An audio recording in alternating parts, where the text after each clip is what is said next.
نقطة أول السطر.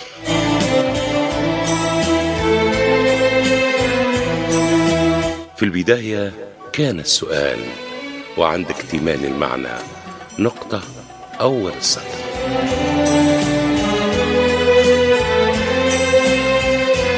نقطة أول السطر، رحلة الآمال والأحلام والمحطات المضيئة في مسيرة إنسان.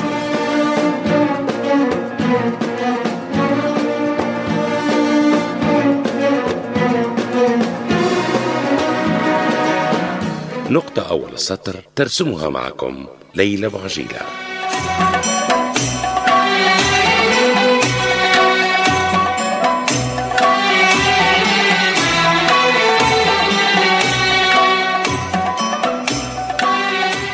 مساء الخير مستمعينا في كل مكان، أهلا وسهلا ومرحبا بالجميع على موجات الأولى والحرة.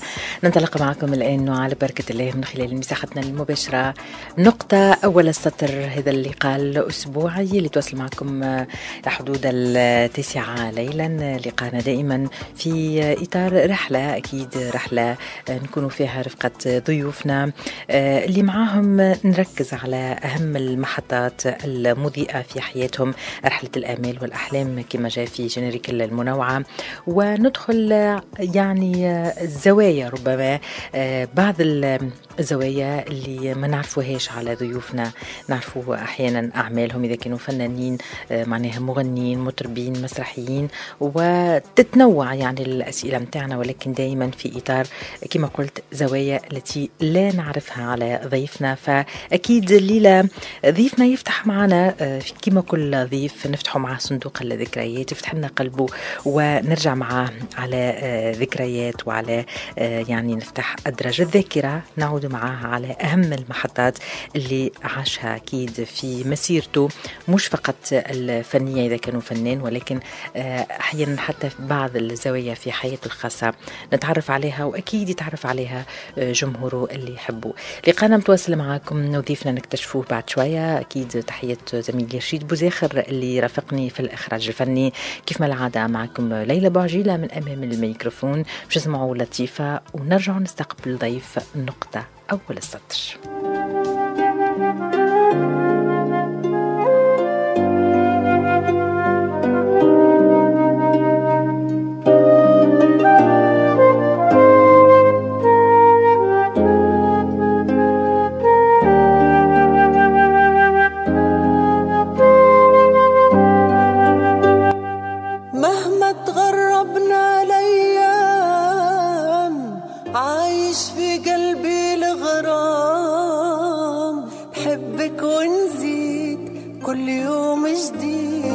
نحبك أكثر من اللي كان، نحبك أكثر من اللي كان، يا نغمة في صوت نغنيك،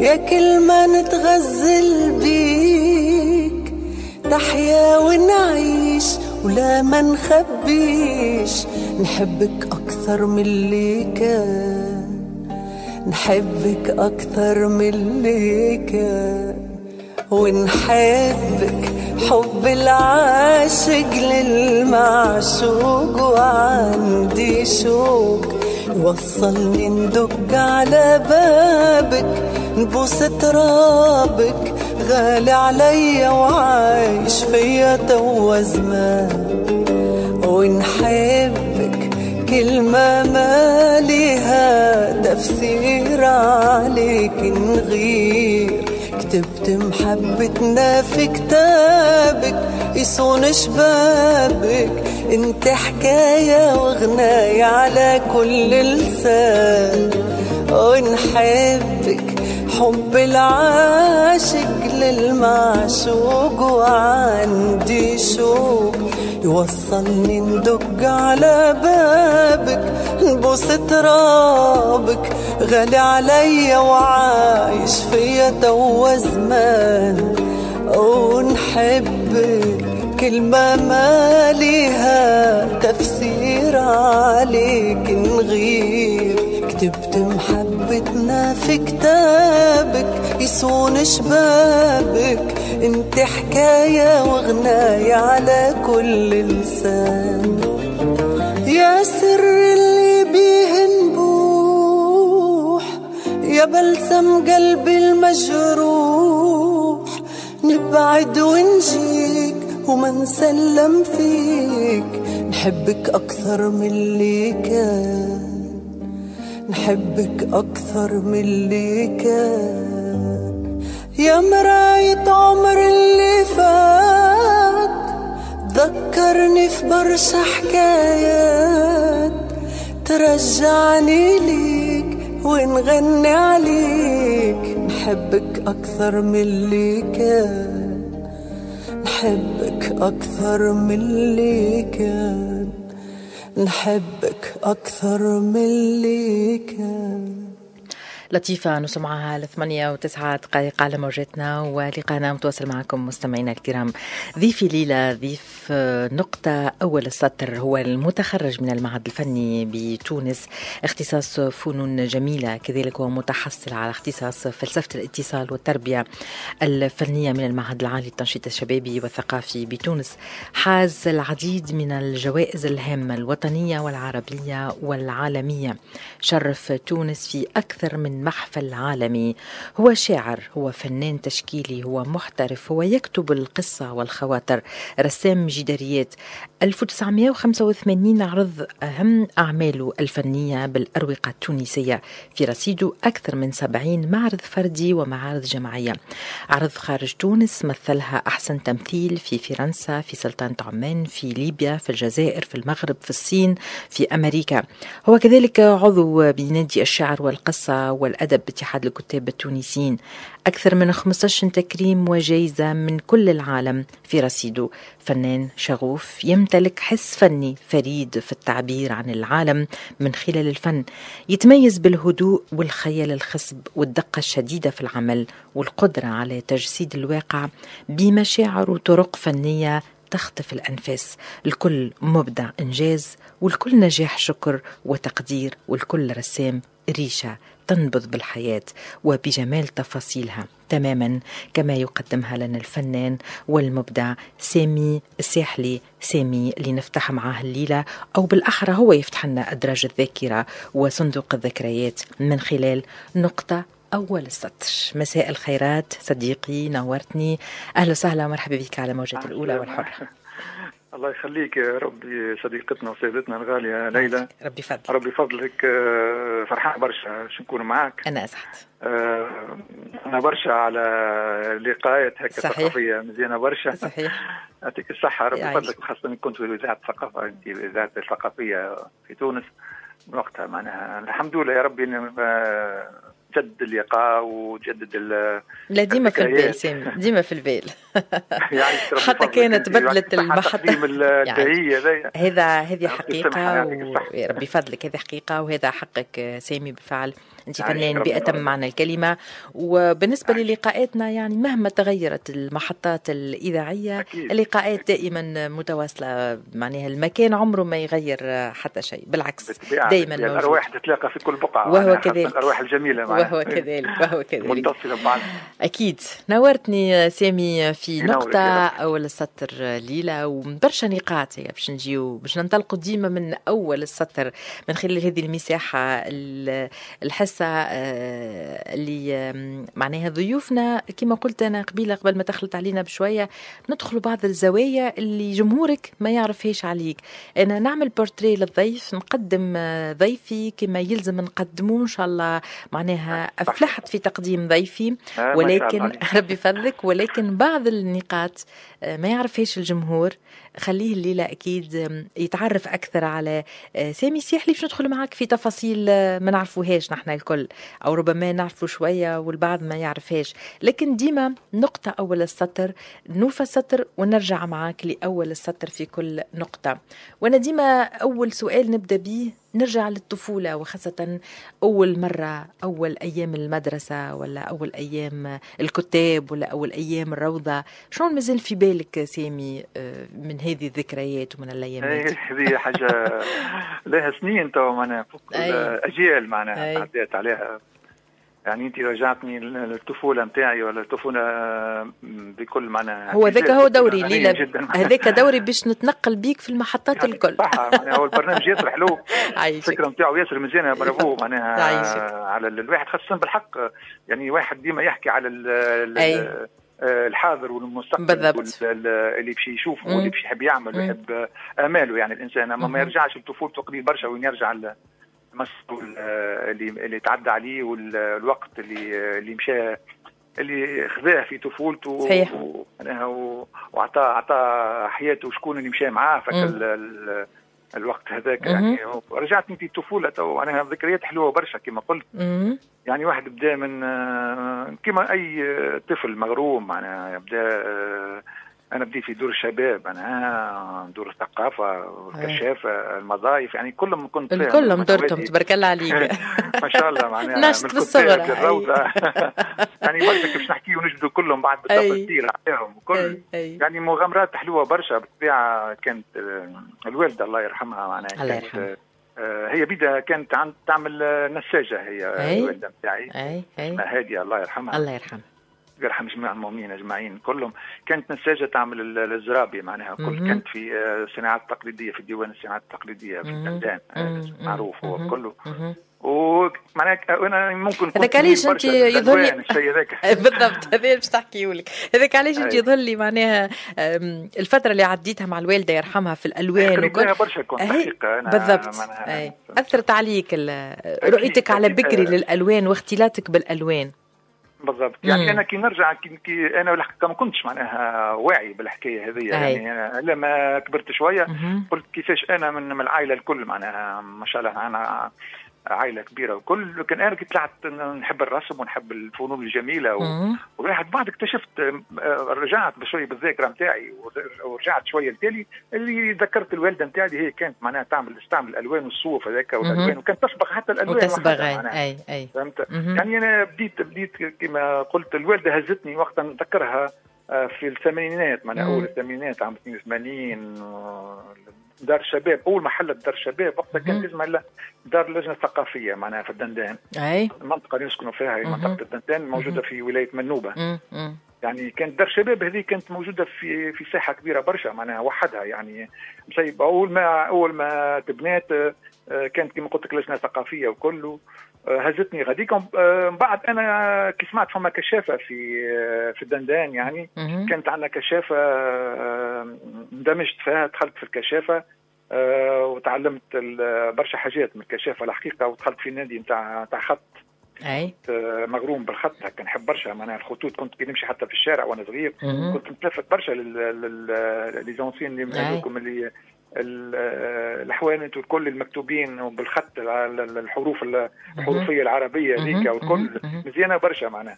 يعني ما بين الكشاف وما بين دار الشباب هذا هزتني الوالده غاديك. وانا اندمجت في نادي، فما كان عندهم نادي نتاع رسم فيه زملاء تو برشا منهم كانوا موجودين وفنانين هم يذكرهم بالخير.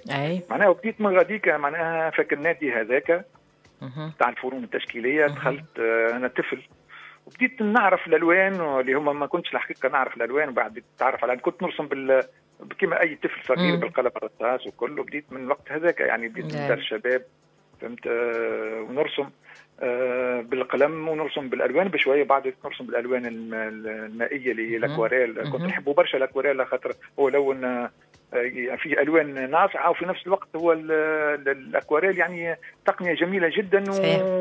وكي يتمكن منها واحد تعطيه فرص كبيره باش يبدع ويحلم. الوان مشرقه هكا تخليك يعني تكون يعني. اي بالضبط تنطلق معناها نحو الحياه.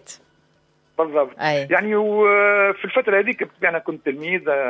نذكر مليح وقتها اي معلم، معناها كنت نقرا في مكتب الابتدائي في خزندار، هذا قريب من الدندان، هي منطقه خزندار. كان فيها المكتب الابتدائي نقرا فيه. كنت اي معلم نقرا عنده، اي استاذ وقتها نقرا عنده، يخرجني انا معناها نرسم على السبوره بالطباشير. يعني كان فما اي حاجه حتى في يعني الكراسات نتاع المحفوظات، يخلي لك المهمه هذه يكلفك بها انت، وكانه حسك الموهبه عندك. يبدا يبني علي النص، ونحاول نتخيل اللي يقول لي وانا صغير معناها اتذكر والله ما بين عيني الحكايه جميله جدا ذكرتني بها انت كيفاش. معلمك اكتشف موهبتك. نعم، معلمك هو اللي اكتشف موهبتك.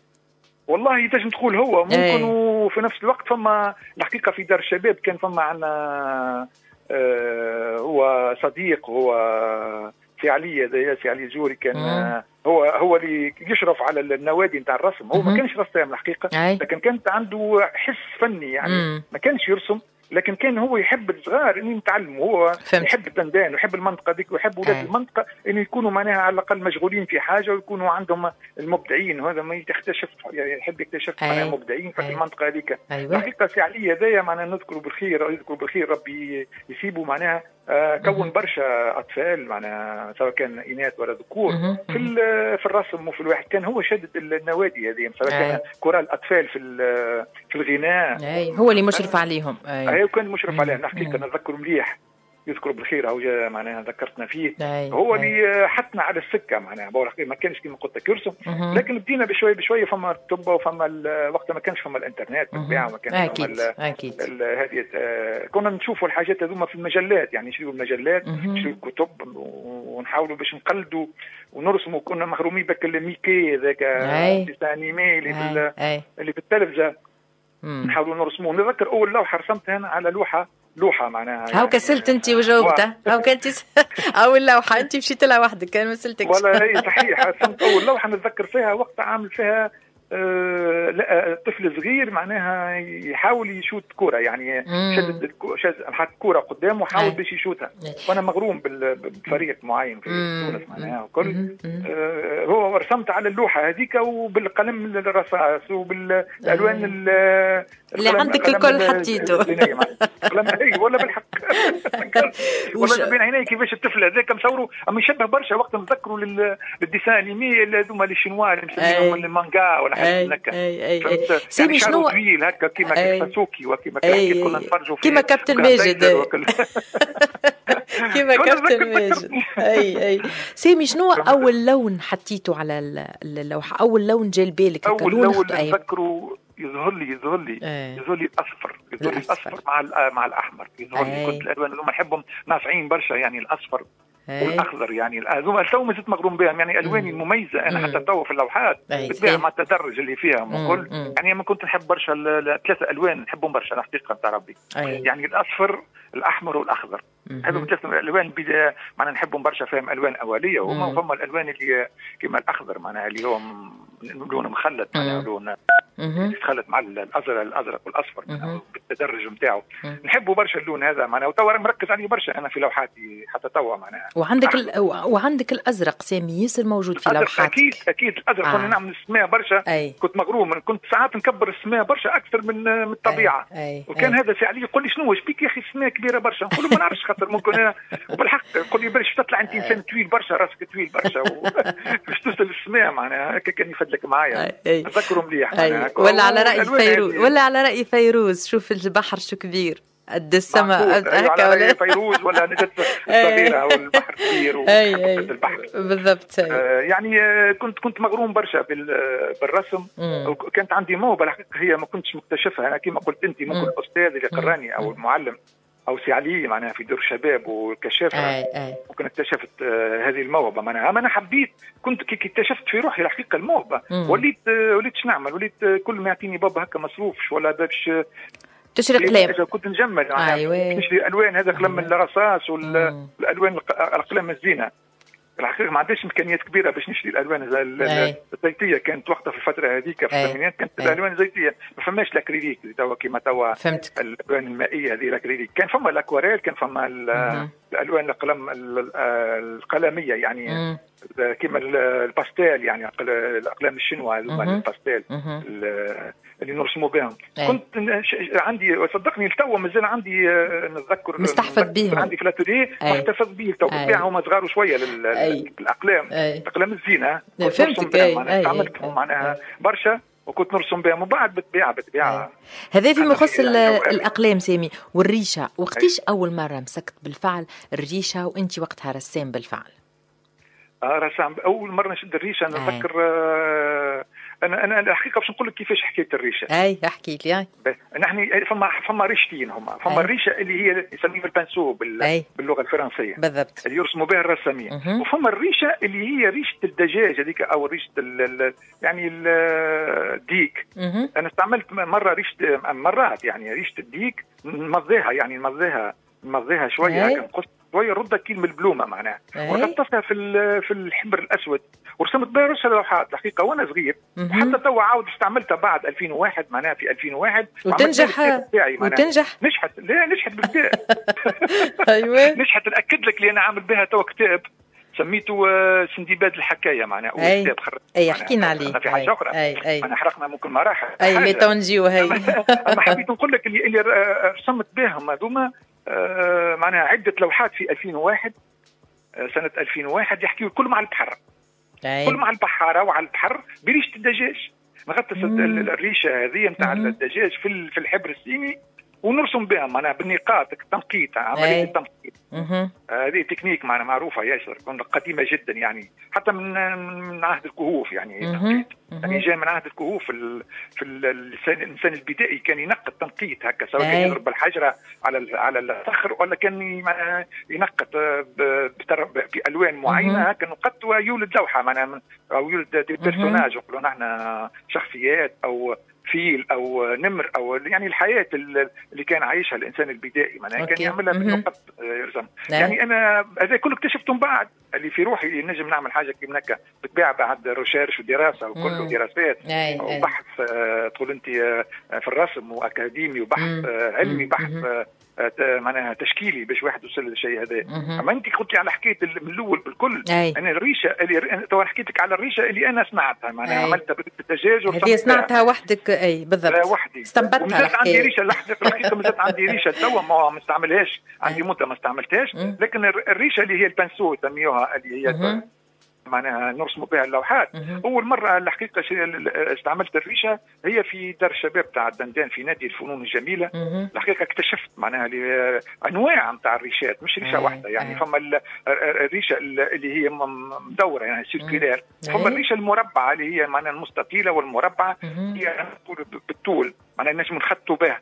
فما الريشه الناعمه اللي هي نجم نخطوا بها، وفما الريشه الصينيه اللي هي تبدا كاينها بوام معناها الريشه تبدا كبيره من الاول وتمشي تولي نقطه معناها. رسمت بكل انواع هذوما كلهم استعملتهم في دور الشباب. في دار الشباب انا نتذكر مليح، وفي نادي نتاع الكشافه كان عندنا. وانت عمرك تقريبا سامي 15 16 سنه هكاك 17 اقل. انا بديت تقريبا فعلا معناها نحس روحي انا بديت نرسم. ما انا نحكيش مشيت لدار الشباب وانا صغير برشا في الابتدائي معناها العمر بتاع 6 سنين نتاع 6 ابتدائي هكاك معناها مشيت لدار الشباب ودخلت الكشافه. لما كان حس روحي اللي انا بالحق فعلا بديت نرسم، بديت نتميز يعني. نتذكرها مليح معناها حتى في 12 سنه 13 سنه لاني عملت معرض وانا عمري 14 سنه في دار الشباب، معرض واحد تبارك عليك. وعندي معناها بعض الصور. كان عندنا نادي في صديقتي ليلى في دار الشباب، كان عندنا نادي نتاع فوتو. كان عندنا واحد صيني جابوه لنا معناها عملنا ستاج نتاع نادي تاع فوتو ونحمضوا الصور على عين المكان في دار الشباب. على نادي غاديكا عاملين معناها كي لابوراتوار صغير في واحد في دار الشباب. نتذكرها في الثمانينات هذه راهو في 85 86 معناها. كنا تعلمنا حتى التصوير الشمسي معناها. جينا نعمل تصوير شمسي معناها. كلها ذكريات حلوه برشا. رجعتنا اول مره نمس معناها لاباري فوتو في الفتره هذيك. جابونا واحد سني علمنا التحميض، تحميض الصور كيفاش نحمضون، كيفاش نخرجوا نصوروا الجهه اللي هي المنوبه. خاطر المنوبه كانت منطقه فيها جميله جدا خضراء. جميله خضراء برشا. نخرجوا نصوروا حتى بعضنا نحن كأطفال وكل ونحمضوا الصور في النادي هذاك وكل. لكن خذتك الريشه سامي اكثر. لكن خذتني الريشه خاطر هي اصعب شويه. حبيت انا نتمكن منها الحقيقه. كنت قلت لي حاجه ذكرتني في حاجه. علاش مشيت للريشه معناها ومشيت تبعت الرسم. انا حبيت نوصل لنجم نتحدى نفسي الحقيقه. ممكن نتحدى نفسي، نتحدى الطاقه نتاعي، ونشوف روحي نجم نوصل نعمل لوحه او نعمل حتى كروكي معناها. وما اجمله من تحدي يعني ما شاء الله. شوف اليوم احنا وين علشان نحكيو على البدايات، وشوف اليوم ما شاء الله انت وين سامي، وين وصلنا. حديث ياسر محلاه كي يرجع والله يرجع الواحد بالذكريات. وشفت معناها اي ذكر الواحد روحه كيفاش يمكن بديت هكا مش بتفدليك، لكن هكاك ترسم كيما اي وليد صغير باش يشد ورقه وقلم ويرسم، حتى لين في يوم من الايام يكون موجود في تكريمات كبيره برشا نرجعوا لها بعد شويه. من العالم الصوره الفوتوغراف وكذلك الريشه ومنوبه، وبشويه بشويه والوليد بدا يكبر ما شاء الله، معناها والموهبه تكبر حتىش وصلت بالفعل عملت المعرض هذا، رغم انه مازال عمرك صغير 14 سنه عملت المعرض نتاعك الاول. ومن بعد وين كانت الوجهه سامي؟ من بعد والله كيفاش نقول لك، تعرف عندي كان حلم صغير، هو حلم كبير الحقيقه في الفتره هذه. اول حلم أيوة. يعني من خلال الرسم، يعني كنت نتمنى اني نكون معناها نقول انا نولي رسام تاع دندان، يعني تاع المنطقه نتاعي تاع منوبه، يعني ان شاء الله نكون يا ربي انا الرسام. وفعلا معناها كنت مجتهد حتى نروح للدار بعد النادي هذاك، معناها يوم احد ما عنديش معناها مراجعه، وبعد ما نقرا دروسي الكل الحقيقه كنت نرسم في الدار. كنت نرسم، أنا حبيت إني نعمل كما تقول أنت بلاصة نرسم فيها، يعني نلم القلمات، نشري كل ما يخص معناها الرسم، خاصة اكتشفت أن في دور شباب ولا دار ثقافة إنه معناها عندهم نهارين بركة، أنا باش نجم عندي سبت ولا حد بركة، يعني ما عنديش الوقت الكافي كله إني نجم نرسم. وليت خديت الألوان وشريت بديت نشري معناها في الألوان كما قلت لك البنزدينة وكل، فهمت يعني. بعد الشيء هذاك حبيت إني زاد كيف نمشي للعاصمة، يعني مرة قلت نعم. أما هذوما اللي تحكي عليهم الكلهم مكانهم وين بالضبط في الوقت هذاك؟ وين قريب من حي المربين تو اللي موجود؟ وين المعهد معناها الأول والثاني نتاع دندان في الغادي ذيك اليوم؟ المعهد أيوة. يعني أنا كي مشيت المعهد الثانوي، يعني اللي هو ابن أبي ضياف بمنوبة، قريت قريت غاديك، عملت أول معرض في المعهد الثانوي. أيوة. يعني عملت لوحات في الدار. كلهم يحكيوا على الطبيعه، مغروم برشا بالطبيعه، لان كنت نسكن في الحقيقه في ثانيه. انا اي مادامك في منوبه ما تنجم تكون كان مغرم بالطبيعه مادام في منوبه اكيد. يعني بلاد البيات، يعني منوبه اي بالطبيعه الناس الطيبين والناس الباهين، وبلاد معناها البيات خاطر خليها فيها معناها البيات والقصورات بالضبط الاثر، القصورات نتاع تراث كبير برشا يعني. يعني حبيت نمشي كي نقلت معناها ونجحت المعهد ابن أبي ضياف، يعني نرسم في لوحات أنا في المنزل وكل. كلمت المدير نذكره مليح، سي العجمي، هذا كان مدير أول بدايات معناها في الثمانينات، هذا معناها في عام 85 86 يعني ولا أقل شوية. كلمته، حبيت قلت له نعمل هكا معرض صغير هكا في المعهد الثانوي الكل. حتى تفاجئ هو معناها ما طلبش الحكايه قبل معناها، يعني تعرف اللي المعهد الثانوي يقريوا الرسم من الاول الثانوي حتى الثانوي. لكن مشيت انا تجرأت شويه ومشيت له، تعلمت كله من دار شباب وكشتاب. انت معد مشيت حاضر خاطر تبارك الله. بالضبط. والحقيقه هو قال لي جيب خلينا نشوف، جبت وقتها لوحتين هزيتهم من دارنا وكله وجبتهم له. تفاجئ بهم يعني قوة الخدمة، وفما تكنيك، وفما حاجة يشوف فيها، فما تناسق في الألوان، فما مواضيع، يعني فما أي بالضبط. وفكر يعني باش نعمل معرض في وقتها كانت صالة يعملوا فيها التكنولوجيا، نقراو فيها التكنولوجيا التوبو وكل ترافيك. أنا في الترافو براتيك نتاع خلوه لك نهار جمعة العشية. نعم نهار الجمعة العشية نتذكرها مليح. أيوة. معناها هو جاي في الساحة هذه الحاجة الممتازة فيها القاعة اللي جاية في معناها قريبة ياسر للساحة كي يخرجوا الكلام بالضبط. وين القاعة هذيك. عملت وقت المعرض هذاك، وقتها معرض الحقيقة نتاعي كان جميل برشا.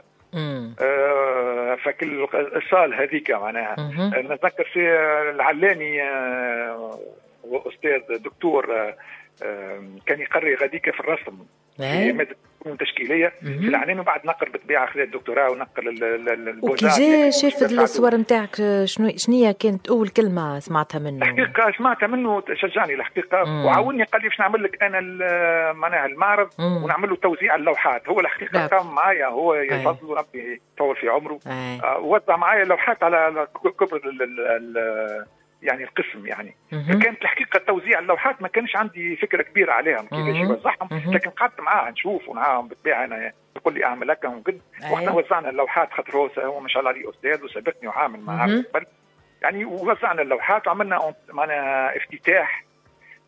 وكلمة اكسبوزيسيون هذه أول مرة وقت نسمعها ما كنتش نعرفها. أيوة. اكسبوزيسيون يعني حاجة كبيرة برشا، تقول باش نعمل اكسبوزيسيون.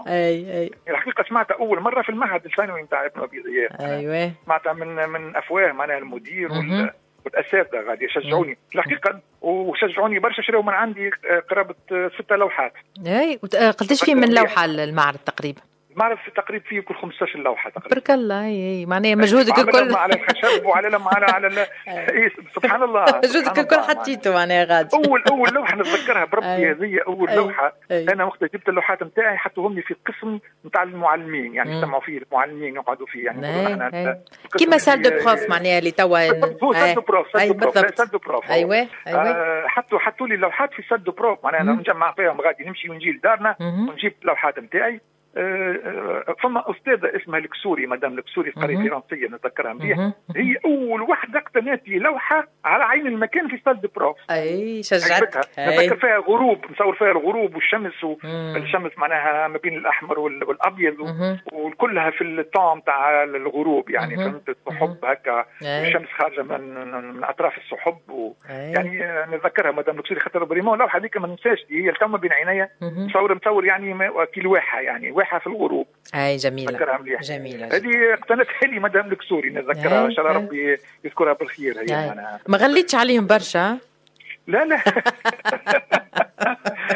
شوية في الوقت هذاك مصروف جيب استاذ الغالية معناها باش نقول اما معناها شجعوني بالكتاب باش عملت معرض اخر. لا والله شيء يعمل كيف معرض اخر بالضبط. تصور انت معناها التلميذ في العمر هذاك ويعمل في المعارض ثانوي تبارك الله معناها بالفعل ما ينجموا كين يشجعوك، ما ينجموش يعملوا حاجه اخرى غير انهم يشجعوك. بفضلك يا ربي بفضلك استاذنا الغالي بفضلك يعني شيء جميل برشا معناها ذكريات والله يعطيك الصحه معناها رجعتنا للطون باي باش نذكر الناس هذوما وفضل ربي وفضل الامومه وفضلك انت يعطيك الصحه. انا تذكرت باش هذوما الناس هذوما ياخذوا حقهم معناها بالحق. فما ناس ريت كيفاش الاستاذ والانسان اللي متفتح والانسان اللي يحب الخير للناس الاخرين كيفاش يشجع. هذا هو اللي يخليك. انا اتصور كان جاوا مثلا الناس شدوني وقالوا لي لا تعمل فيها مش هذا ولا حاجه اخرى ولا كان مهتم والا زاد سامي كان مهتم بك حتى حد وما تلفت لك حتى حد يمكن راهو معناها اصبت بالاحباط ورك بطلت ومشيت خذيت طريق اخر. يعني كله من فضل ربي معناها الحمد لله سبحان الله والحمد لله الحمد لله. سامي الاصرار زاد كيف والعزيمه معناها ما فيش شك اكيد. هذاك سلاح يعني. طبعا هذاك سلاحنا في طريق